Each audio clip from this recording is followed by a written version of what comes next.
بعض اوقات یہ ہوتا ہے کہ نسلیں بے برکت ہو جاتی ہیں، تو اس پلاٹ کو بیچنے کی نیت ہے، اس کے باوجود اب یہ مال تجارت نہیں ہے۔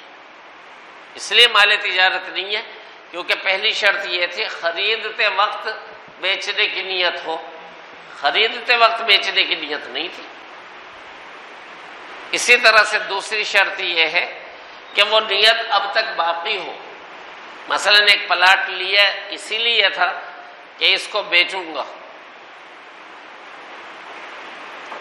اس پر 1-2 سال زکوٰۃ بھی ادا کی کیونکہ وہ مال تجارت تھا، لیکن اب اس کی نیت ختم ہو گئی۔ اب یہ سوچ رہا ہے کہ میں اس کو بیچوں گا نہیں بلکہ اپنے پاس ہی رکھوں گا، اس پر مارکیٹ بنا دوں گا، کرائے پر دکانیں دوں گا، لیکن بیچنے کی نیت ختم ہو گئی، تو یہ بھی مال تجارت نہیں ہے۔ الحمد للہ نحمده ونستعینه ونستغفره ونؤمن به ونتوکل علیہ ونعوذ باللہ من شرور انفسنا ومن سیئات اعمالنا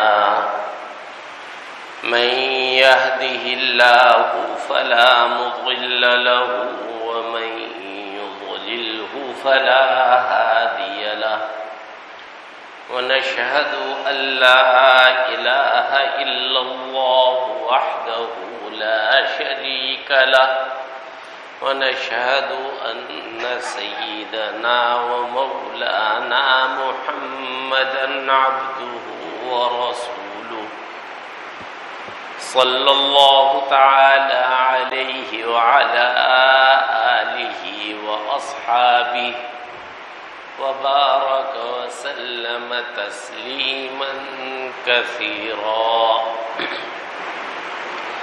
أعوذ بالله من الشيطان الرجيم. بسم الله الرحمن الرحيم.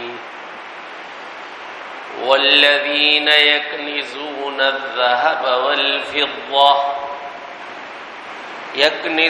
الذهب والفضة ثم لا ينفقونها في سبيل الله فبشرهم بعذاب أليم يوم يحمى عليها في نار جهنم فتكوى بها جباههم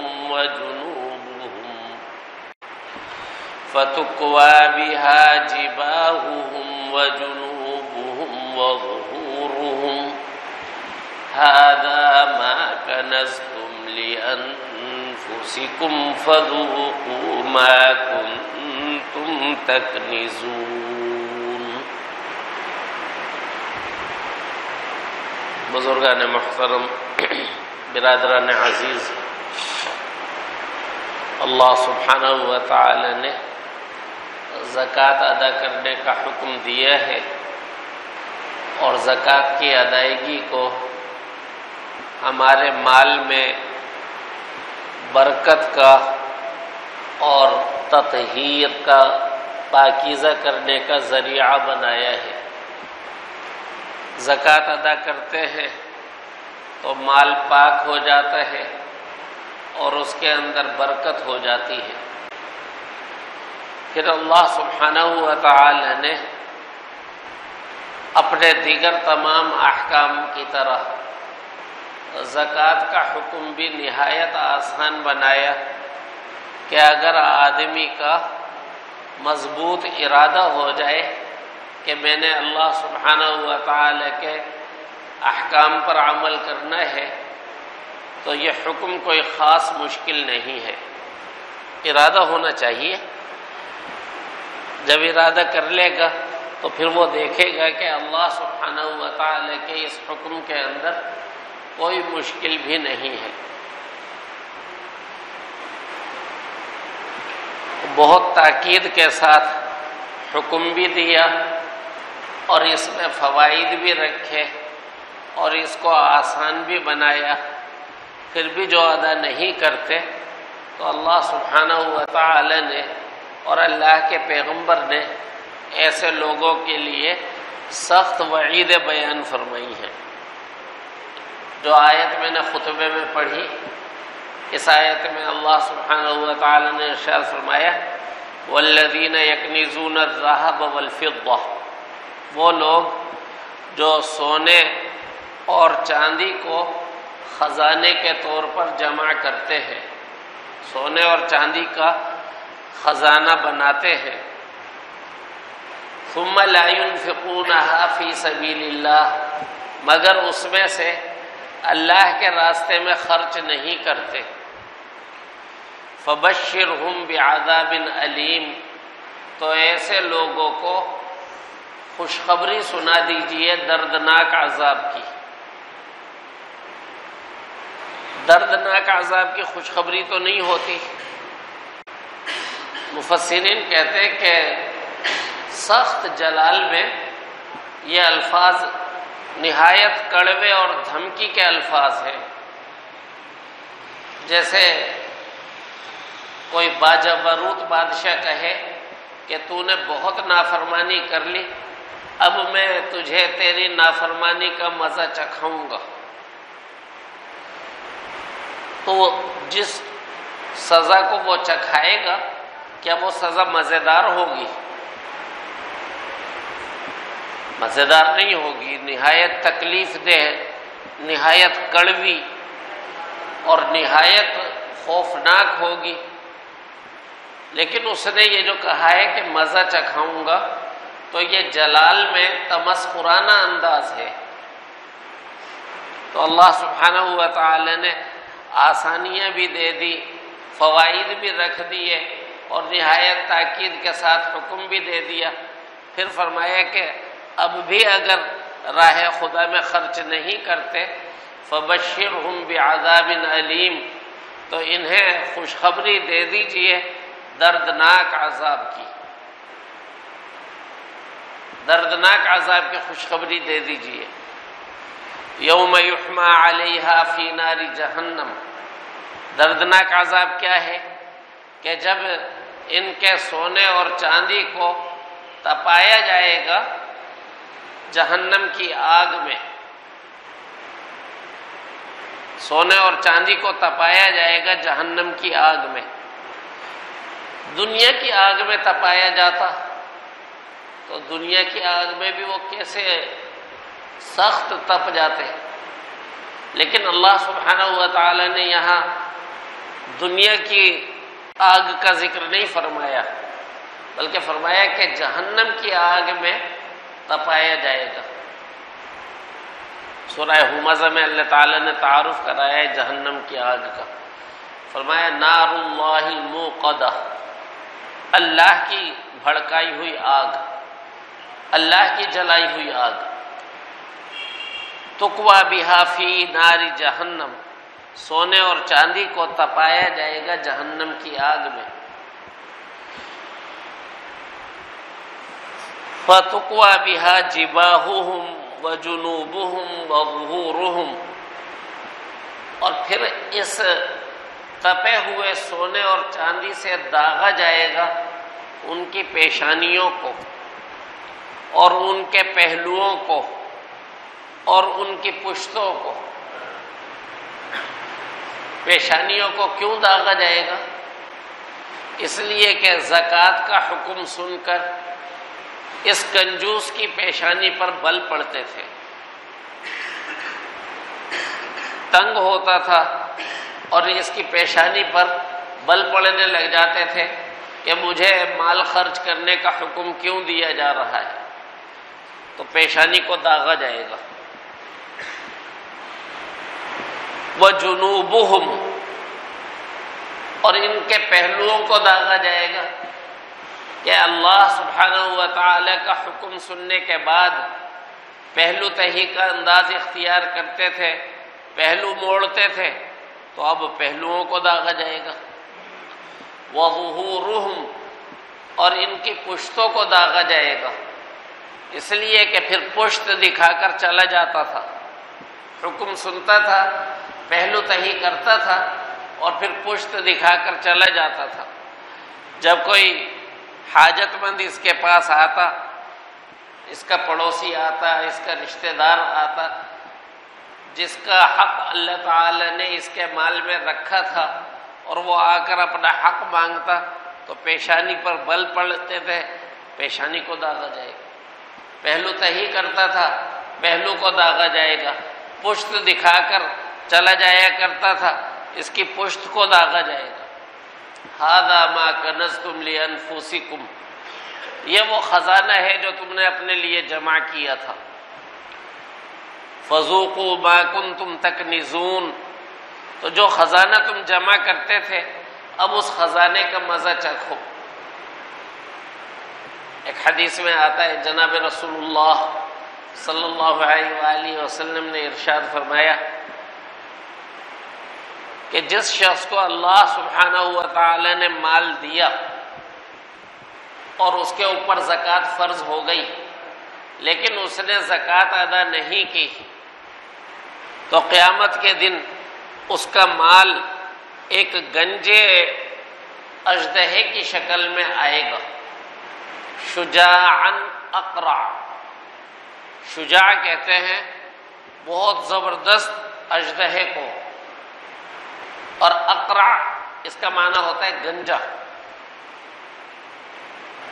صحرا کے لوگ تھے اور ان تمام چیزوں کو جانتے تھے، وہ جانتے تھے کہ زہر کی شدت کی وجہ سے گنجا ہو جاتا ہے، کہ اس کے زہر کی شدت اس کو گنجا کر دیتی تھی۔ تو جب شجاعاً اقرع بولا جاتا تو اس کا مطلب ہوتا تھا انتہائی زہریلا، انتہائی زہریلا سانپ بن کر اس کا مال آئے گا۔ دیکھیے یہ وہی زہر تھا جس کو شریعت نے نکال دینے کا حکم دیا تھا کہ اپنے مال میں سے اس زہر کو نکال دو۔ انہوں نے وہ زہر نہ نکالا، سارا مال ہی زہریلا ہو گیا۔ اب یہ سارا کا سارا مال قیامت کے دن ایک گنجے اژدہے کی شکل میں آئے گا، اور وہ آ کر پھر اس شخص کے دونوں جبڑوں کو پکڑ لے گا اور اس کی باچھوں کو چیرے گا اور کہے گا انا مالک، میں تیرا مال ہوں، انا کنزک، میں تیرا خزانہ ہوں۔ اس روز وہ اژدہے کا سامنا کر رہا ہوگا، اس کی پھنکار سے ڈر رہا ہوگا، اس کی گرفت سے کانپ رہا ہوگا، اور وہ کہے گا کہ میں کوئی اور چیز نہیں ہوں، تیرا ہی جمع کیا ہوا مال ہوں، تیرا ہی جمع کیا ہوا خزانہ ہوں۔ جناب رسول اللہ صلی اللہ علیہ وآلہ وسلم کی خدمت میں ایک مرتبہ حضرت اسما تشریف لائیں، اور حضرت اسما نے سونے کے 2 کنگن پہنے ہوئے تھے، ہاتھوں میں سونے کے کنگن تھے۔ جناب رسول اللہ صلی اللہ علیہ وآلہ وسلم نے ارشاد فرمایا اتؤدین زکاۃ، تم اس کی زکوٰۃ دو گی؟ جو تم نے زیور پہنا ہوا ہے کیا تم اس کی زکوٰۃ دو گی؟ اور بعض علماء نے ترجمہ کیا ہے کیا تم اس کی زکوٰۃ دیتی ہو؟ انہوں نے عرض کیا نہیں۔ فرمایا حسبک من النار، اگر زکوٰۃ نہ دو گی تو یہ زیور تمہیں جہنم میں لے جانے کے لیے کافی ہے، اگر زکوٰۃ نہیں دو گی تو یہ زیور تمہیں جہنم میں لے جانے کے لیے کافی ہے۔ زکوٰۃ نہ دینے کے لیے ایک زبردست وعید یہ ہے کہ جو اللہ کے راستے میں خرچ کرتے ہیں، اللہ سبحانہ و تعالی کی طرف سے فرشتہ مقرر ہوتا ہے، اور وہ فرشتہ مسلسل یہ دعا کرتا ہے اللہم آت منفقا خلفا، اور جو نہیں دیتے ان کے لیے مسلسل بد دعا کرتا ہے اللہم آت ممسکا تلفا۔ جناب رسول اللہ صلی اللہ علیہ وآلہ وسلم نے فرمایا ہر صبح اللہ سبحانہ و تعالی کی طرف سے ایک فرشتہ مقرر ہو جاتا ہے، اور وہ یہ دعائیں کرتا رہتا ہے کہ یا اللہ جو خرچ کرے ان کو ان کے خرچ کا متبادل عطا فرما، جو خرچ کرے تو ان کو ان کے خرچ کا متبادل عطا فرما۔ وَأَعْطِ مُمْسِكًا تَلَفًا، اور جو روک کر رکھے تو ان کے مال کو برباد کر دے۔ کبھی مال ظاہری طور پر برباد ہو جاتا ہے کہ زکوٰۃ ادا نہیں کرتا تھا، اس کے مال کو آسمانی آفات نے تباہ کر دیا۔ اللہ تعالی ہم سب کی حفاظت فرمائے۔ بعض اوقات ایسا ہوتا ہے کہ کوئی آفت آتی ہے، جو لوگ لاکھوں پتی تھے وہ کچھ بھی نہیں رہے، جن کے بڑے بڑے باڑے تھے بھینسوں کے، انہوں نے کہا کہ پانی نے بس ہمیں اتنی مہلت دی کہ ہم ان کی رسیاں کاٹ سکیں۔ ہم نے بھینسوں کی رسیاں کاٹی اور پھر بھاگ لیے، تاکہ اگر وہ اپنی جان بچا سکیں گے تو جانور جان بچا لیں گے، تیرنا جانتا ہے جانور۔ کہا بس اتنا ہی موقع مل سکا کہ ہم نے ان کی رسیاں کاٹی اور ہم نکل لیے۔ کبھی تو یہ ہوتا ہے کہ دنیا میں ہی اس طرح کی کوئی صورتحال سامنے آ جاتی ہے، اور کبھی مال ظاہری طور پر تو تباہ نہیں ہوتا، لیکن اللہ سبحانہ و تعالی اس میں باطنی بربادی رکھ دیتے ہیں کہ اس مال کے نتائج اچھے نہیں ہوں گے، نسلوں کے اندر بے برکتی ہو جائے گی، نسلوں میں بے برکتی ہو جائے گی۔ بنو امیہ کے جو خلفاء تھے، ان کی حکومت تین بر اعظموں تک پھیلی ہوئی ہوتی تھی، تین بر اعظموں تک۔ یہ پورا علاقہ، پاکستان کا پورا علاقہ، حتیٰ کہ راجپوتانہ اور قنوج تک کا علاقہ، یہ سارا کا سارا علاقہ ان کی سلطنت میں آتا تھا۔ اور یہاں سے پھر چلتے ہوئے افریقہ چلے جاؤ، اور افریقہ کا آخری کونا، اور پھر وہاں سے اندلس، یہ سارا کا سارا علاقہ ان خلفاء کی سلطنت میں آتا تھا، اور مسلسل فتوحات تھی، خزانے یہاں سے جایا کرتے تھے۔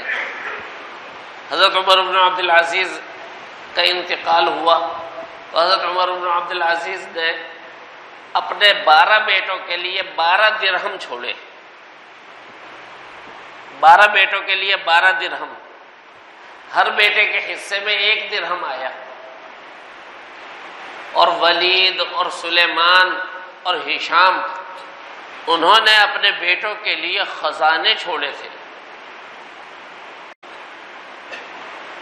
پھر دیکھنے والوں نے دیکھا کہ عمر بن عبد العزیز کے بیٹوں کے گھر پر آواز لگتی تھی کہ جو مستحق ہیں وہ قطار بنا لے اور سب کو دیا جائے گا، اور ان خلفاء کی اولاد قطار میں لگ کر لیا کرتی تھی۔ عمر بن عبد العزیز نے اپنے بیٹوں کو 12 درہم دیے، لیکن وہ 12 درہم بابرکت تھے، اللہ تعالی نے ان کی اولاد کو دینے والا بنایا۔ ان کے گھر کے دروازے پر قطار لگا کرتی تھی مستحقین کی، اور انہی کے کزن خلفاء کی اولاد جب حالات بدلے اور بنو عباس نے سب کچھ چھین لیا، اب وہ قطار میں کھڑے ہوتے تھے اور زکوٰۃ لیا کرتے تھے۔ تو بعض اوقات یہ ہوتا ہے کہ نسلیں بے برکت ہو جاتی ہیں، ان میں محتاجی آ جاتی ہے، ان میں جہالت آ جاتی ہے۔ بعض اوقات یہ ہوتا ہے کہ گھر کے اندر بیماری آ کر ٹک جاتی ہے، بیماری نکلنے کا نام نہیں لے رہی ہوتی، تو یہ بھی ہے۔ تو اہتمام کے ساتھ زکوٰۃ ادا کرنی چاہیے، اور زکوٰۃ ادا کرنا الحمدللہ بالکل آسان ہے، جیسے میں بتلا چکا ہوں، اور جیسا کہ زکوٰۃ کا حکم آسان ہے، ایسے ہی زکوٰۃ کی ادائیگی کا طریقہ بھی بالکل آسان ہے۔ وہ یہ کہ صرف 4 چیزوں کی زکوٰۃ ادا کی جاتی ہے: سونا، چاندی، نقد اور مال تجارت۔ سونا مختلف شکلوں میں ہو سکتا ہے، چاندی مختلف شکلوں میں ہو سکتی ہے، ایسے ہی نقدی مختلف شکلوں میں ہو سکتی ہے، چاہے ملکی کرنسی ہو یا غیر ملکی کرنسی ہو، یا بانڈز ہو یا چیک ہو، آدمی کے اپنے پاس ہو یا بینک میں ہو، یا اس نے کسی کو قرضہ دے رکھا ہو، یہ تمام کا تمام نقد کہلاتا ہے۔ اور مال تجارت یعنی وہ مال کہ جس میں دو شرطیں پائی جاتی ہیں۔ ایک شرط یہ کہ خریدا ہی گیا ہو بیچنے کے لیے، یا تیار ہی کیا گیا ہو بیچنے کے لیے۔ دوسرا یہ کہ اس کی یہ نیت باقی ہو، خریدتے وقت یا بناتے وقت بھی بیچنے کی نیت تھی اور وہ نیت اب تک برقرار ہے، تب مال تجارت ہوگا، ورنہ مال تجارت نہیں ہے۔ مثلا کسی شخص نے کوئی پلاٹ خریدا، اس وقت اس کی نیت یہ تھی کہ میں اس پلاٹ کو بیچوں گا نہیں، اپنے پاس ہی رکھوں گا، میرے بچوں کے کام آ جائے گا، یا اس کی نیت یہ تھی کہ میں یہاں رہائش اختیار کروں گا، تو یہ مال تجارت نہیں تھا۔ لیکن پھر حالات ایسے بن گئے کہ اب اس کی نیت ہو گئی کہ میں اس پلاٹ کو بیچ دوں گا، تو اس پلاٹ کو بیچنے کی نیت ہے، اس کے باوجود اب یہ مال تجارت نہیں ہے۔ اس لیے مال تجارت نہیں ہے کیونکہ پہلی شرط یہ تھی خریدتے وقت بیچنے کی نیت ہو، خریدتے وقت بیچنے کی نیت نہیں تھی۔ اسی طرح سے دوسری شرط یہ ہے کہ وہ نیت اب تک باقی ہو۔ مثلا ایک پلاٹ لیا اسی لیے تھا کہ اس کو بیچوں گا، اس پر 1-2 سال زکوٰۃ بھی ادا کی کیونکہ وہ مال تجارت تھا، لیکن اب اس کی نیت ختم ہو گئی، اب یہ سوچ رہا ہے کہ میں اس کو بیچوں گا نہیں بلکہ اپنے پاس ہی رکھوں گا، اس پر مارکیٹ بنا دوں گا، کرائے پر دکانیں دوں گا، لیکن بیچنے کی نیت ختم ہو گئی، تو یہ بھی مال تجارت نہیں ہے۔ اسی طرح سے دکان کے اندر 2 طرح کا سامان ہوتا ہے، ایک سامان وہ ہے جو بیچنے کے لیے اس نے دکان میں رکھا ہے، اور کچھ سامان ایسا ہے کہ وہ دکان میں ہی ہے، بیچنے کے لیے نہیں ہے۔ جیسے دکان کے اندر اس نے الماریاں رکھی ہوئی ہیں، دکان میں اس نے فریج رکھے ہوئے ہیں، دکان میں اس نے جنگلہ لگا رکھا ہے، کاؤنٹر بنا رکھا ہے، اس کی بیچنے کی نیت نہیں ہے، تو اس کا حساب نہیں ہوگا، حساب ان چیزوں کا ہوگا جن میں بیچنے کی نیت ہو۔ اسی طرح بعض اوقات ایک شخص اچھے خاصے اثاثے رکھتا ہے کرائے کے، اس کے پاس 2 یا 3 مکان ہیں جن کا کرایہ اس کے پاس آتا ہے، تو دیکھیے جو مکان ہے وہ مال تجارت نہیں ہے کیونکہ مکان میں بیچنے کی نیت نہیں ہے، اور کرایہ جو آتا ہے کرایہ نقد ہے، لہذا ادائیگی زکوٰۃ والے دن جتنا کرایہ اس کے پاس ملکیت میں ہوگا اس کی یہ زکوٰۃ ادا کرے گا، اور جو کرایہ اس سے پہلے خرچ ہو چکا اس کی بھی زکوٰۃ یہ نہیں دے گا، جو کرایہ اس کو بعد میں وصول ہوگا اس کی بھی زکوٰۃ اس نے نہیں دینی۔ تو بس یہ 4 چیزیں ہیں، سونا، چاندی، نقدی، مال تجارت۔ آدمی کو چاہیے کہ وہ اپنے زکوٰۃ کے بارے میں حساس ہو، اور جس دن وہ صاحب نصاب ہو جائے اسی دن اسے معلوم ہونا چاہیے کہ مجھ پر اللہ سبحانہ و تعالی نے زکوٰۃ فرض کر دی ہے، میں آج فائلر ہو گیا ہوں زکوٰۃ کے لیے۔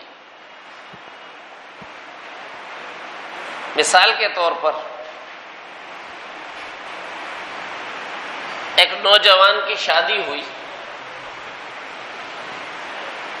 جب شادی ہوئی تو اب اس کے پاس کچھ رقم بھی آ گئی اور اس کے پاس کچھ سونا بھی آ گیا،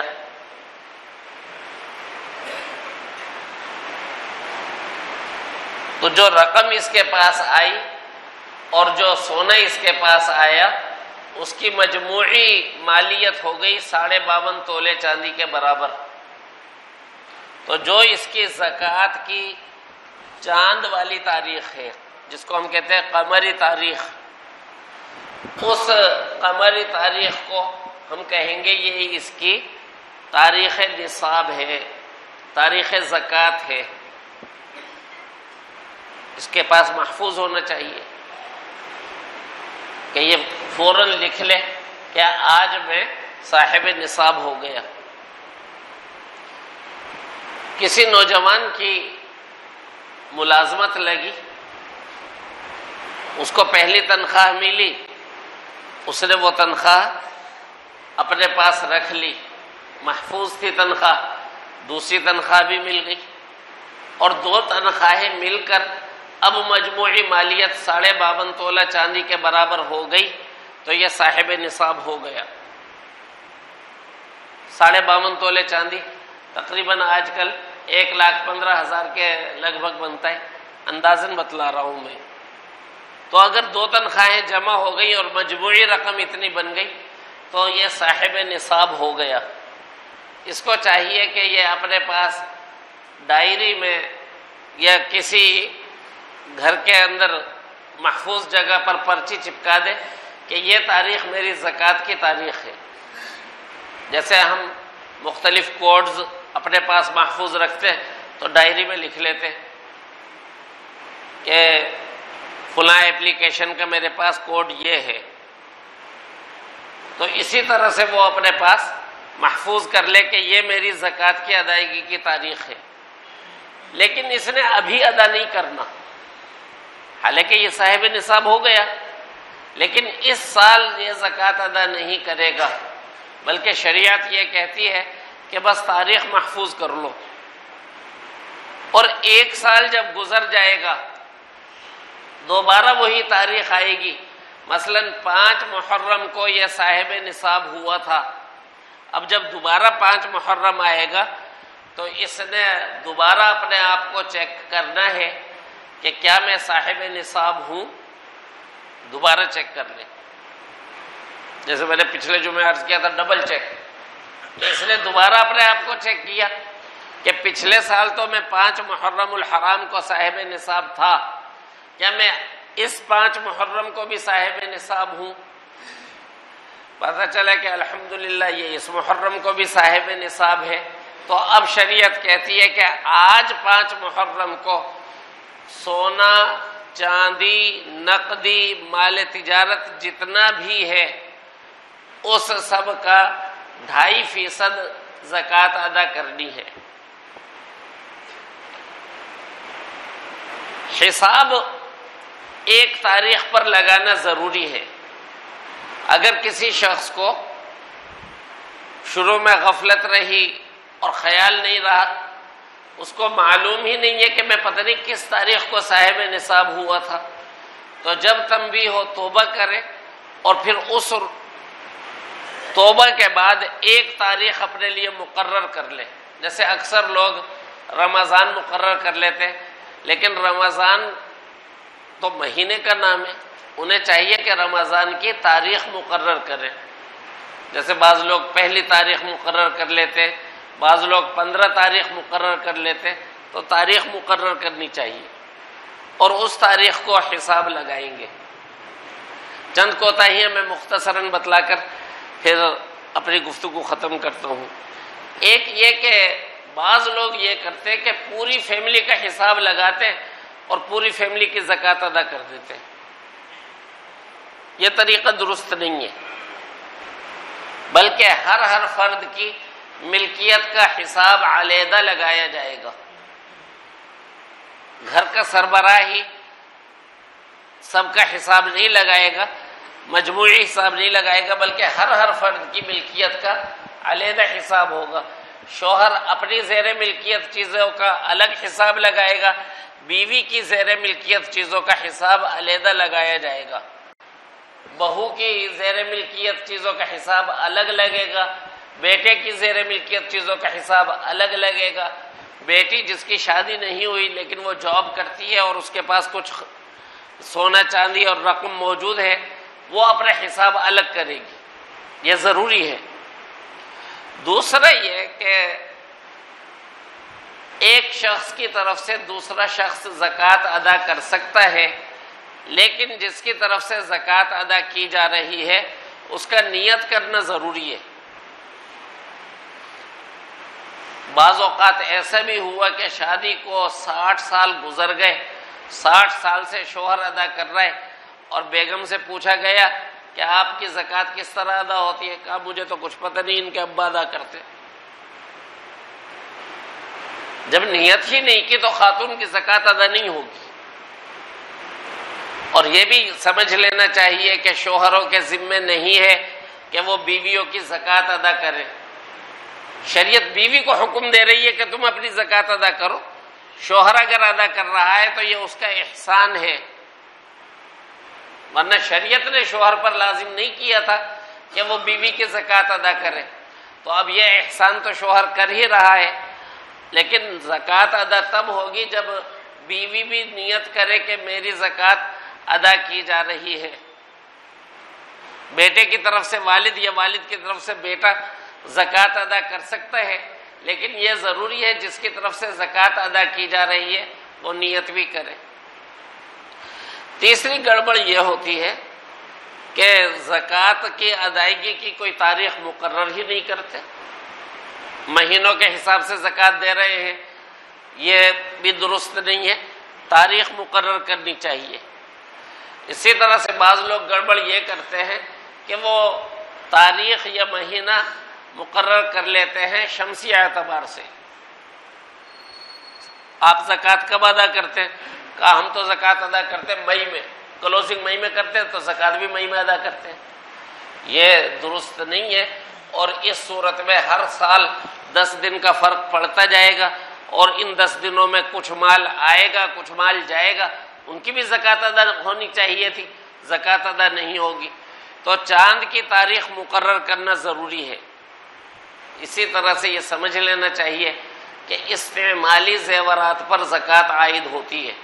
میں نے حدیث سنائی حضرت اسما رضی اللہ تعالیٰ عنہ کی، تو جو زیور استعمال کے ہیں ان کے بارے میں بہنوں کو بیٹیوں کو سمجھا دینا چاہیے کہ اس کی زکوٰۃ ادا کریں، اس لیے کہ جو استعمالی زیورات ہیں ان پر بھی زکوٰۃ عائد ہوتی ہے۔